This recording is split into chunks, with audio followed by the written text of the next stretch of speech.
அஸ்ஸலாமு அலைக்கும் வரஹ்மத்துல்லாஹி வபரகாத்துஹு.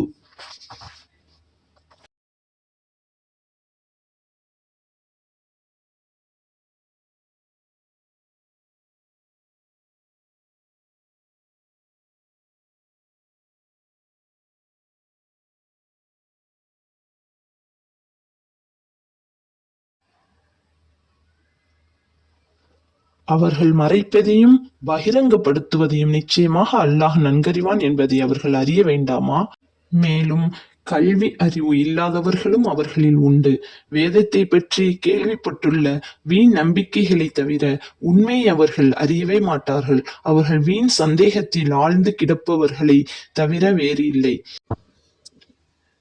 எவர்கள் தங்கள் கைகளை கொண்டு கற்பனையாக எழுதிய புத்தகத்தை ஒரு சொற்பக்கிரயத்தை அடைவதற்காக இது அல்லாஹ்விடம் இருந்து வந்ததுதான் என்று கூறுகிறார்களோ அவர்களுக்கு கேடுதான்.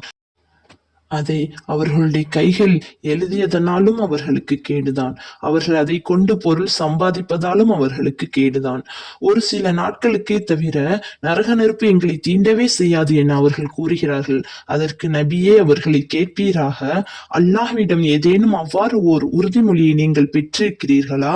அவ்வாறாயின் நிச்சயமாக அல்லாஹ் தன் வாக்கு மாறமாட்டான். அல்லது நீங்கள் அறியாதே அல்லாஹ்வின் மீது பொய் சொல்கிறீர்களா? அவ்வாறன்று எவர்கள் பாவத்தையே சம்பாதித்துக் கொண்டிருந்து அவர்களுடைய பாவம் அவர்களை சூழ்ந்து கொண்டதோ அவர்கள் யாராக இருப்பினும் நரகவாசிகளே, அதில்தான் அவர்கள் என்றென்றும் தங்கிவிடுவார்கள்.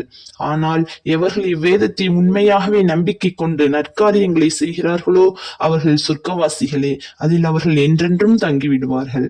மேலும் நினைத்து பாருங்கள், இஸ்ராயேலின் சந்ததிகளிடம் நீங்கள் அல்லாஹ்வை தவிர வேறொன்றையும் வணங்காதீர்கள்.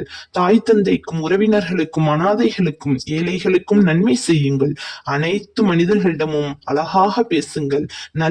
நல்ல பேச்சுக்களை பேசுங்கள். தொழுகையை நிலைநிறுத்துங்கள். ஜக்காத்து கொடுத்து வாருங்கள் என்று நாம் வாக்குறுதி வாங்கிய பொழுது உங்களில் சிலரை தவிர மற்ற அனைவரும் புறக்கணித்து மாறிவிட்டீர்கள். எப்போதும் இவ்வாறே நீங்கள் புறக்கணித்தே வந்திருக்கிறீர்கள்.